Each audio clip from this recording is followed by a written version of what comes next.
सभी श्रोताओं का हार्दिक अभिनंदन। लीजिए सुनिए श्री मुंशी प्रेमचंद द्वारा रचित उपन्यास गोदान का छठा भाग। जुनिया ने उसके अर्धविकसित यौवन को देखकर कहा, तुम उसे न पाओगे। खासा देव है, मुफ्त का माल उड़ाता है कि नहीं। गोबर अपने यौवन का यह तिरस्कार कैसे सहता। डींग मारकर बोला, मोटे होने से क्या होता है, यहाँ फौलाद की हड्डियां हैं। 300 दंड रोज मारता हूं, दूध घी नहीं मिलता। नहीं, अब तक सीना यूं निकल आया होता। यह कहकर उसने छाती फैलाकर दिखाई।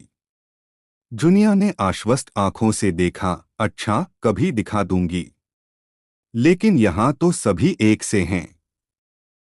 तुम किस किस की मरम्मत करोगे। न जाने मर्दों की क्या आदत है कि जहां कोई जवान सुंदर औरत देखी और बस लगे घूरने, छाती पीटने। और यह जो बड़े आदमी कहलाते हैं, ये तो निरे लंपट होते हैं।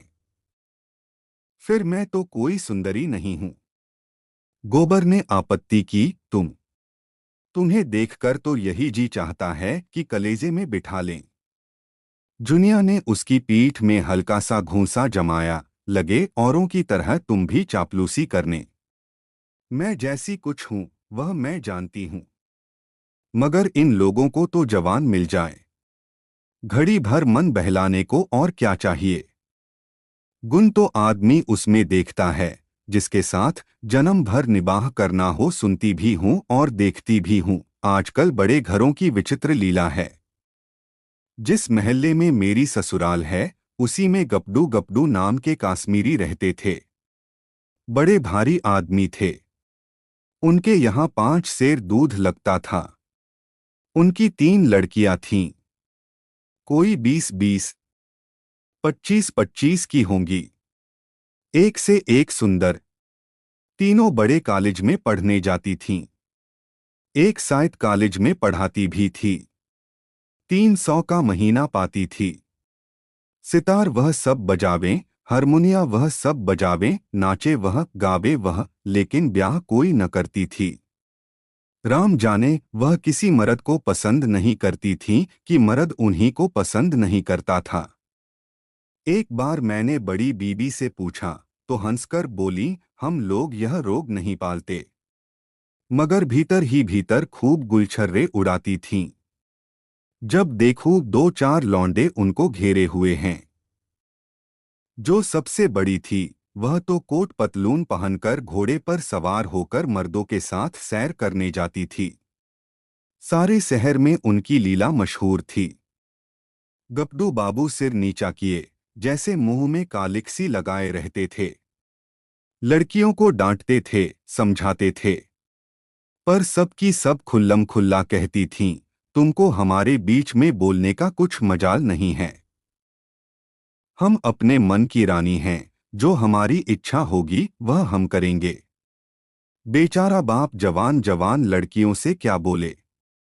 मारने बांधने से रहा, डांटने डपटने से रहा, लेकिन भाई बड़े आदमियों की बातें कौन चलाए। वह जो कुछ करें सब ठीक है। उन्हें तो बिरादरी और पंचायत का भी डर नहीं। मेरी समझ में तो यही नहीं आता कि किसी का रोज रोज मन कैसे बदल जाता है। क्या आदमी गाय बकरी से भी गया बीता हो गया है। लेकिन किसी को बुरा नहीं कहती भाई। मन को जैसा बनाओ वैसा बनता है।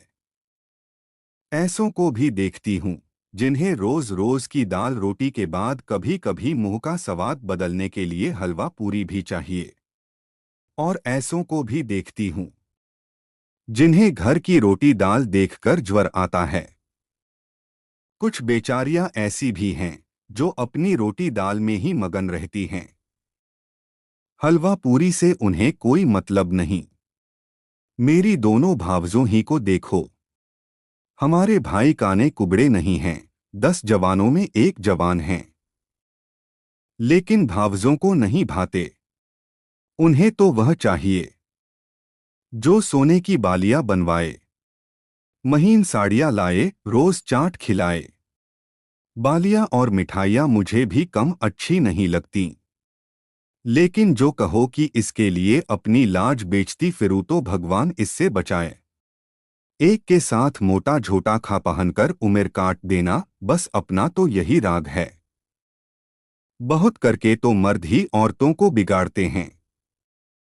जब मर्द इधर उधर ताक झांक करेगा तो औरत भी आंख लड़ाएगी। मर्द दूसरी औरतों के पीछे दौड़ेगा तो औरत भी जरूर मर्दों के पीछे दौड़ेगी। मर्द का हरजाईपन औरत को भी उतना ही बुरा लगता है जितना औरत का मर्द को डोट। यही समझ लो, मैंने तो अपने आदमी से साफ साफ कह दिया था, अगर तुम इधर उधर लपके तो मेरी भी जो इच्छा होगी वह करूंगी। यह चाहो कि तुम तो अपने मन की करो और औरत को मार के डर से अपने काबू में रखो तो यह न होगा। तुम खुले खजाने करते हो, वह छिपकर करेगी। तुम उसे जलाकर सुखी नहीं रह सकते।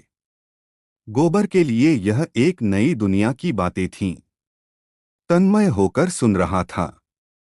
कभी कभी तो आप उसके पांव रुक जाते, फिर सचेत होकर चलने लगता। जुनिया ने पहले अपने रूप से मोहित किया था। आज उसने अपने ज्ञान और अनुभव से भरी बातों और अपने सतीत्व के बखान से मुग्ध कर लिया। ऐसी रूप गुण ज्ञान की गगरी उसे मिल जाए तो धन्य भाग। फिर वह क्यों पंचायत और बिरादरी से डरे। जुनिया ने जब देख लिया कि उसका गहरा रंग जम गया तो छाती पर हाथ रखकर जीभ दांत से काटती हुई बोली, अरे यह तो तुम्हारा गाँव आ गया। तुम भी बड़े मुर्हे हो, मुझसे कहा भी नहीं कि लौट जाओ। यह कहकर वह लौट पड़ी। गोबर ने आग्रह करके कहा, एक क्षण के लिए मेरे घर क्यों नहीं चली चलती? अम्मा भी तो देख लें। जुनिया ने लज्जा से आंखें चुराकर कहा, तुम्हारे घर यूं न जाऊंगी। मुझे तो यही अचरज होता है कि मैं इतनी दूर कैसे आ गई। अच्छा बताओ, अब कब आओगे?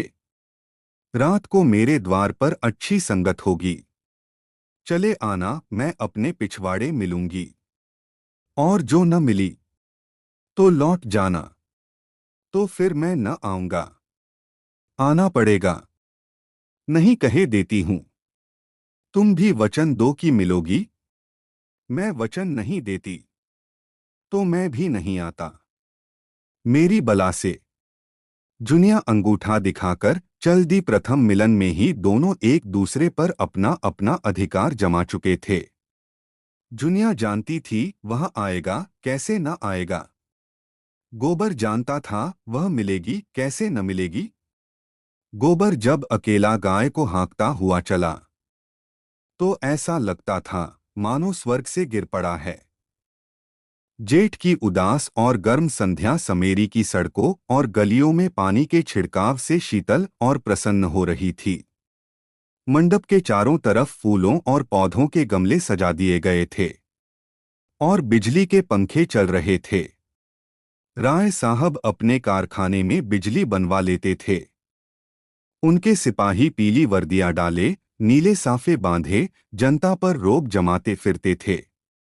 नौकर उजले कुर्ते पहने और केसरिया पाग बांधे मेहमानों और मुखियों का आदर सत्कार कर रहे थे। उसी वक्त एक मोटर सिंह द्वार के सामने आकर रुकी और उसमें से 3 महानुभाव उतरे। वह जो खद्दर का कुर्ता और चप्पल पहने हुए हैं, उनका नाम पिंडत ओंकारनाथ है। आप दैनिक पत्र बिजली के यशस्वी संपादक हैं, जिन्हें देश चिंता ने घुला डाला है। दूसरे महाशप जो कोट पैंट में हैं, वह हैं तो वकील। पर वकालत न चलने के कारण एक बीमा कंपनी की दलाली करते हैं और ताल्लुकेदारों को महाजनों और बैंकों से कर्ज दिलाने में वकालत से कहीं ज्यादा कमाई करते हैं। इनका नाम है श्याम बिहारी तनखा। और तीसरे सज्जन जो रेशमी अचकन और तंग पाजामा पहने हुए हैं, मिस्टर बी मेहता, यूनिवर्सिटी में दर्शन शास्त्र के अध्यापक हैं। ये तीनों सज्जन राय साहब के सहपाठियों में हैं और शगुन के उत्सव में निमंत्रित हुए हैं। आज सारे इलाके के असामी आएंगे और शगुन के रुपए भेंट करेंगे। रात को धनुष यज्ञ होगा और मेहमानों की दावत होगी। ओरी ने 5 रुपए शगुन के दे दिए हैं। और एक गुलाबी मिर्जई पहने, गुलाबी पगड़ी बांधे, घुटने तक कछनी काछे, हाथ में एक खुरपी लिए और मुख पर पाउडर लगवाए राजा जनक का माली बन गया है। और गरूर से इतना फूल उठा है मानो यह सारा उत्सव उसी के पुरुषार्थ से हो रहा है। राय साहब ने मेहमानों का स्वागत किया। दोहरे बदन के ऊंचे आदमी थे। गठा हुआ शरीर, तेजस्वी चेहरा, ऊंचा माथा, गोरा रंग, जिस पर शरबती रेशमी चादर खूब खिल रही थी। पंडित ओंकारनाथ ने पूछा, अब की कौन सा नाटक खेलने का विचार है? मेरे रस की तो यहाँ वही वस्तु है। राय साहब ने तीनों सज्जनों को अपनी रावटी के सामने कुसिरियों पर बैठाते हुए कहा, पहले तो धनुष यज्ञ होगा, उसके बाद एक प्रहसन। नाटक कोई अच्छा न मिला। कोई तो इतना लंबा कि शायद 5 घंटों में भी खत्म न हो, और कोई इतना क्लिष्ट कि शायद यहाँ एक व्यक्ति भी उसका अर्थ न समझे। आखिर मैंने स्वयं एक प्रहसन लिख डाला, जो 2 घंटों में पूरा हो जाएगा। ओंकारनाथ को राय साहब की रचना शक्ति में बहुत संदेह था। उनका ख्याल था कि प्रतिभा तो गरीबी ही में चमकती है, दीपक की भांति जो अंधेरे ही में अपना प्रकाश दिखाता है।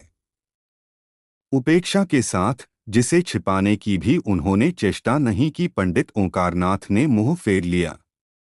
मिस्टर तनखा इन बेमतलब की बातों में न पड़ना चाहते थे, फिर भी राय साहब को दिखा देना चाहते थे कि इस विषय में उन्हें कुछ बोलने का अधिकार है। बोले, नाटक कोई भी अच्छा हो सकता है अगर उसके अभिनेता अच्छे हों। अच्छे से अच्छा नाटक बुरे अभिनेताओं के हाथ में पड़कर बुरा हो सकता है। जब तक स्टेज पर शिक्षित अभिनेत्रियां नहीं आती, हमारी नाट्य कला का उद्धार नहीं हो सकता। अब की तो आपने काउंसिल में प्रश्नों की धूम मचा दी। मैं तो दावे के साथ कह सकता हूं कि किसी मेंबर का रिकॉर्ड इतना शानदार नहीं है। दर्शन के अध्यापक मिस्टर मेहता इस प्रशंसा को सहन न कर सकते थे। विरोध तो करना चाहते थे, पर सिद्धांत की आड़ में। उन्होंने हाल ही में एक पुस्तक कई साल के परिश्रम से लिखी थी। उसकी जितनी धूम होनी चाहिए थी, उसकी शतांश भी नहीं हुई थी। इससे बहुत दुखी थे। बोले, भाई, मैं प्रश्नों का कायल नहीं। मैं चाहता हूं हमारा जीवन हमारे सिद्धांतों के अनुकूल हो। आप कृषकों के शुभेच्छु हैं, उन्हें तरह तरह की रियायत देना चाहते हैं, जमींदारों के अधिकार छीन लेना चाहते हैं, बल्कि उन्हें आप समाज का शाप कहते हैं। फिर भी आप जमींदार हैं, वैसे ही जमींदार जैसे हजारों और जमींदार हैं। अगर आपकी धारणा है कि कृषकों के साथ रियायत होनी चाहिए, तो पहले आप खुद शुरू करें। काश्तकारों को बगैर नजराने लिए पट्टे लिख दें, बेगार बंद कर दें, इजाफा लगान को तिलांजलि दे दें, चरावर जमीन छोड़ दें।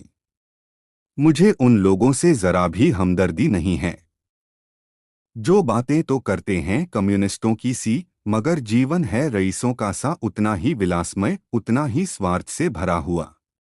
राय साहब को आघात पहुंचा। वकील साहब के माथे पर बल पड़ गए और संपादक जी के मुंह में जैसे कालिख लग गई। वह खुद समिष्टवाद के पुजारी थे, पर सीधे घर में आग न लगाना चाहते थे।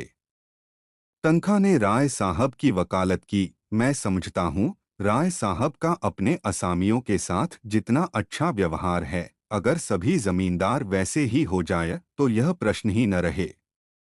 मेहता ने हथौड़े की दूसरी चोट जमाई। मानता हूँ आपका अपने असामियों के साथ बहुत अच्छा बर्ताव है, मगर प्रश्न यह है कि उसमें स्वार्थ है या नहीं।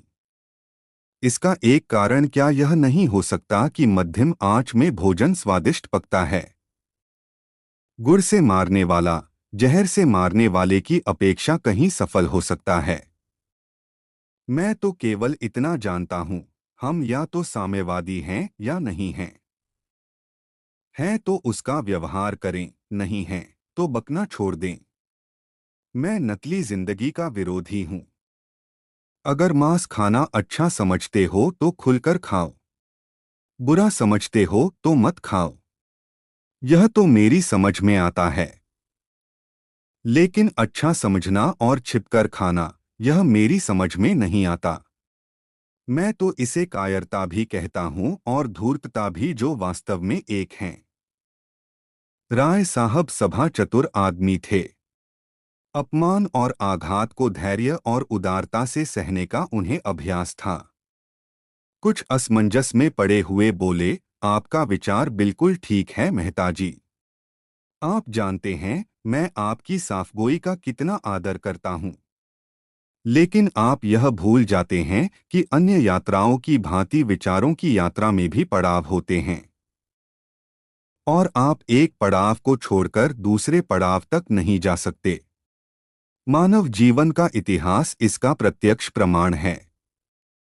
मैं उस वातावरण में पला हूं जहां राजा ईश्वर है और जमींदार ईश्वर का मंत्री। मेरे स्वर्गवासी पिता असामियों पर इतनी दया करते थे कि पाले या सूखे में कभी आधा और कभी पूरा लगान माफ कर देते थे। अपने बखार से अनाज निकालकर असामियों को खिला देते थे। घर के गहने बेचकर कन्याओं के विवाह में मदद देते थे। मगर उसी वक्त तक, जब तक प्रजा उनको सरकार और धर्मावतार कहती रहे, उन्हें अपना देवता समझकर उनकी पूजा करती रहे। प्रजा का पालन उनका सनातन धर्म था। लेकिन अधिकार के नाम पर वह कौड़ी का एक दांत भी फोड़कर देना न चाहते थे। मैं उसी वातावरण में पला हूं और मुझे गर्व है कि मैं व्यवहार में चाहे जो कुछ करूं, विचारों में उनसे आगे बढ़ गया हूं। और यह मानने लग गया हूं कि जब तक किसानों को ये रियायतें अधिकार के रूप में न मिलेंगी, केवल सद्भावना के आधार पर उनकी दशा सुधर नहीं सकती।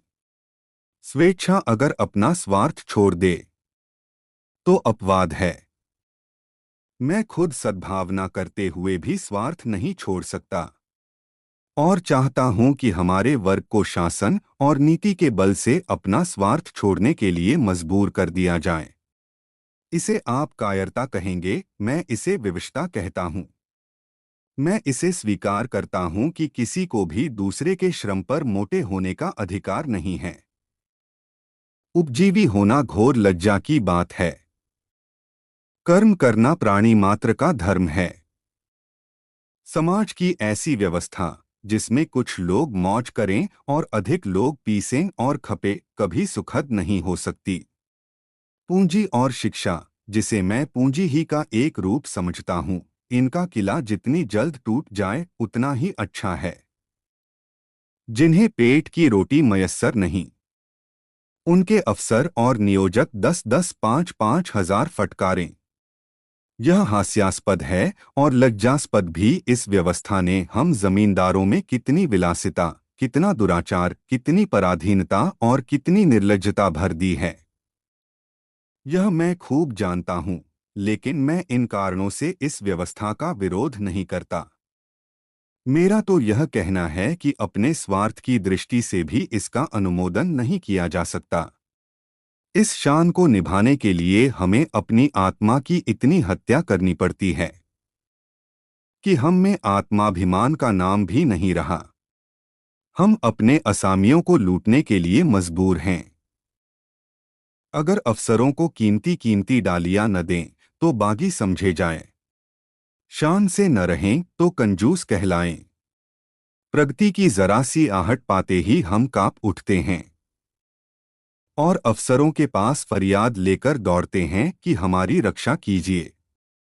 हमें अपने ऊपर विश्वास नहीं रहा, न पुरुषार्थ ही रह गया। बस हमारी दशा उन बच्चों की सी है जिन्हें चम्मच से दूध पिलाकर पाला जाता है। बाहर से मोटे, अंदर से दुर्बल, सत्वहीन और मुहताज। मेहता ने ताली बजाकर कहा, हियर हियर। आपकी जबान में जितनी बुद्धि है, काश उसकी आधी भी मस्तिष्क में होती। खेद यही है कि सब कुछ समझते हुए भी आप अपने विचारों को व्यवहार में नहीं लाते।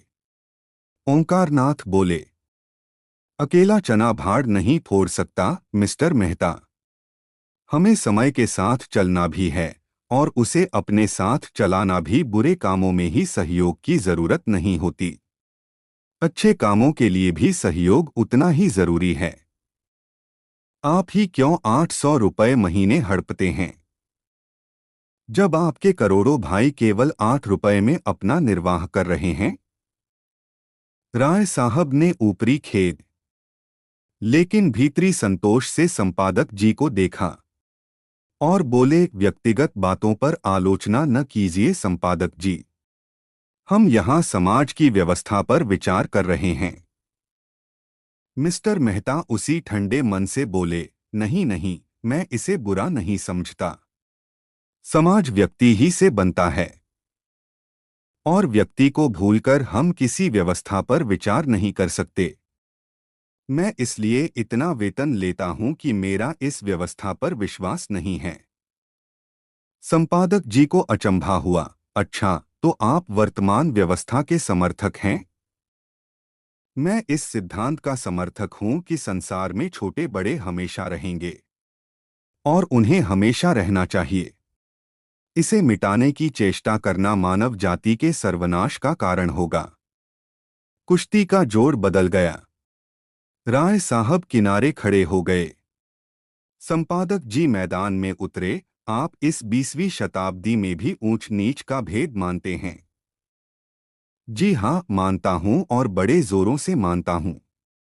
जिस मत के आप समर्थक हैं वह भी तो कोई नई चीज नहीं। जब से मनुष्य में ममत्व का विकास हुआ तभी उस मत का जन्म हुआ। बुद्ध और प्लेटो और ईसा सभी समाज में समता के प्रवर्तक थे। यूनानी और रोमन और सीरियाई सभी सभ्यताओं ने उसकी परीक्षा की, पर अप्राकृतिक होने के कारण कभी वह स्थायी न बन सकी। आपकी बातें सुनकर मुझे आश्चर्य हो रहा है। आश्चर्य अज्ञान का दूसरा नाम है। मैं आपका कृतज्ञ हूं। अगर आप इस विषय पर कोई लेखमाला शुरू कर दें। जी, मैं इतना अहमक नहीं हूं। अच्छी रकम दिलवाइए तो अलबत्ता आपने सिद्धांत ही ऐसा लिया है कि खुले खजाने पब्लिक को लूट सकते हैं। मुझ में और आप में अंतर इतना ही है कि मैं जो कुछ मानता हूं उस पर चलता हूं। आप लोग मानते कुछ हैं, करते कुछ हैं। धन को आप किसी अन्याय से बराबर फैला सकते हैं, लेकिन बुद्धि को, चरित्र को और रूप को, प्रतिभा को और बल को बराबर फैलाना तो आपकी शक्ति के बाहर है। छोटे बड़े का भेद केवल धन से ही तो नहीं होता। मैंने बड़े बड़े धन कुबेरों को भिक्षुकों के सामने घुटने टेकते देखा है। और आपने भी देखा होगा, रूप के चौखट पर बड़े बड़े महीप नाक रगड़ते हैं। क्या यह सामाजिक विषमता नहीं है? आप रूप की मिसाल देंगे, वहां इसके सिवाय और क्या है कि मिल के मालिक ने राज कर्मचारी का रूप ले लिया है। बुद्धि तब भी राज करती थी, अब भी करती है और हमेशा करेगी। तश्तरी में पान आ गए थे। राय साहब ने मेहमानों को पान और इलायची देते हुए कहा, बुद्धि अगर स्वार्थ से मुक्त हो तो हमें उसकी प्रभुता मानने में कोई आपत्ति नहीं। समाजवाद का यही आदर्श है। हम साधु महात्माओं के सामने इसीलिए सिर झुकाते हैं कि उनमें त्याग का बल है। इसी तरह हम बुद्धि के हाथ में अधिकार भी देना चाहते हैं, सम्मान भी, नेतृत्व भी, लेकिन संपत्ति किसी तरह नहीं। बुद्धि का अधिकार और सम्मान व्यक्ति के साथ चला जाता है, लेकिन उसकी संपत्ति विष बोने के लिए उसके बाद और भी प्रबल हो जाती है। बुद्धि के बगैर किसी समाज का संचालन नहीं हो सकता। हम केवल इस बिच्छू का डंक तोड़ देना चाहते हैं। दूसरी मोटर आ पहुंची और मिस्टर खन्ना उतरे, जो एक बैंक के मैनेजर और शक्कर मिल के मैनेजिंग डायरेक्टर हैं। दो देवियां भी उनके साथ थीं। राय साहब ने दोनों देवियों को उतारा। वह जो खद्दर की साड़ी पहने बहुत गंभीर और विचारशील सी हैं। मिस्टर खन्ना की पत्नी कामिनी खन्ना हैं। दूसरी महिला जो ऊंची एड़ी का जूता पहने हुए हैं और जिनकी मुख छवि पर हंसी फूट पड़ती है, मिस मालती हैं। आप इंग्लैंड से डॉक्टरी पढ़ आई हैं और अब प्रैक्टिस करती हैं। ताल्लुकेदारों के महलों में उनका बहुत प्रवेश है। आप नवयुग की साक्षात प्रतिमा हैं। गात कोमल पर चपलता कूट कूट कर भरी हुई। झिझक या संकोच का कहीं नाम नहीं।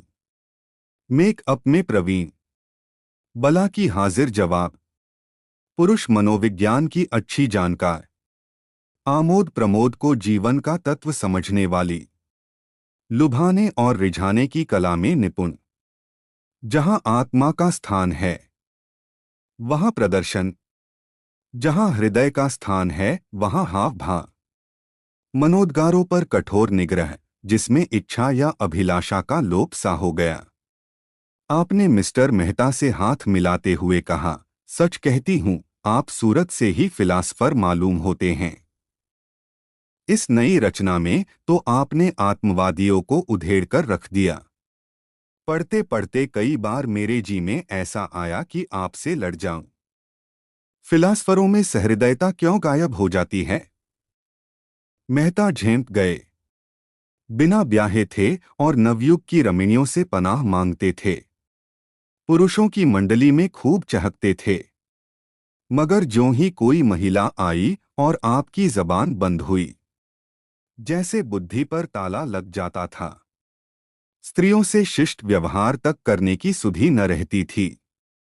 मिस्टर खन्ना ने पूछा, फिलासफरों की सूरत में क्या खास बात होती है देवी जी? मालती ने मेहता की ओर दया भाव से देखकर कहा, मिस्टर मेहता बुरा न माने तो बतला दूं। खन्ना मिस मालती के उपासकों में थे। जहां मिस मालती जाए वहां खन्ना का पहुंचना लाजमी था। उनके आसपास भौरे की तरह मंडराते रहते थे। हर समय उनकी यही इच्छा रहती थी कि मालती से अधिक वही बोलें। उनकी निगाह अधिक से अधिक उन्हीं पर रहे। खन्ना ने आंख मारकर कहा, फिलासफर किसी की बात का बुरा नहीं मानते। उनकी यही सिफत है। तो सुनिए, फिलासफर हमेशा मुर्दा दिल होते हैं। जब देखिए अपने विचारों में मगन बैठे हैं। आपकी तरफ ताकेंगे मगर आपको देखेंगे नहीं। आप उनसे बातें किए जाए कुछ सुनेंगे नहीं। जैसे शून्य में उड़ रहे हों। सब लोगों ने कह कहा मारा। मिस्टर मेहता जैसे जमीन में गड़ गए। ऑक्सफोर्ड में मेरे फिलासफी के प्रोफेसर मिस्टर हसबैंड थे, खन्ना ने टोका। नाम तो निराला है। जी हाँ। और थे क्वारे। मिस्टर मेहता भी तो क्वारे हैं। यह रोग सभी फिलासफरों को होता है। अब मेहता को अवसर मिला। बोले, आप भी तो इसी मरज में गिरफ्तार हैं? मैंने प्रतिज्ञा की है किसी फिलासफर से शादी करूंगी। और यह वर्ग शादी के नाम से घबराता है। हस्बैंड साहब तो स्त्री को देखकर घर में छिप जाते थे। उनके शिष्यों में कई लड़कियां थीं। अगर उनमें से कोई कभी कुछ पूछने के लिए उनके ऑफिस में चली जाती थी तो आप ऐसे घबरा जाते जैसे कोई शेर आ गया हो। हम लोग उन्हें खूब छेड़ा करते थे। मगर थे बेचारे सरल हृदय। कई हजार की आमदनी थी। पर मैंने उन्हें हमेशा एक ही सूट पहने देखा। उनकी एक विधवा बहन थी। वही उनके घर का सारा प्रबंध करती थीं। मिस्टर हस्बैंड को तो खाने की फिक्र ही न रहती थी। मिलने वालों के डर से अपने कमरे का द्वार बंद करके लिखा पढ़ी करते थे।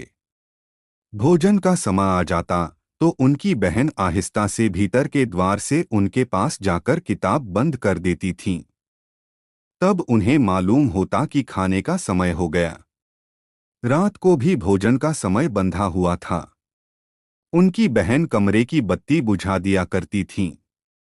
एक दिन बहन ने किताब बंद करना चाहा तो आपने पुस्तक को दोनों हाथों से दबा लिया। और बहन भाई में जोर आजमाई होने लगी। आखिर बहन उनकी पहिएदार कुर्सी को खींचकर भोजन के कमरे में लाई। राय साहब बोले, मगर मेहता साहब तो बड़े खुशमिजाज और मिलनसार हैं। नहीं, इस हंगामे में क्यों आते? तो आप फिलासफर न होंगे। जब अपनी चिंताओं से हमारे सिर में दर्द होने लगता है, तो विश्व की चिंता सिर पर लादकर कोई कैसे प्रसन्न रह सकता है?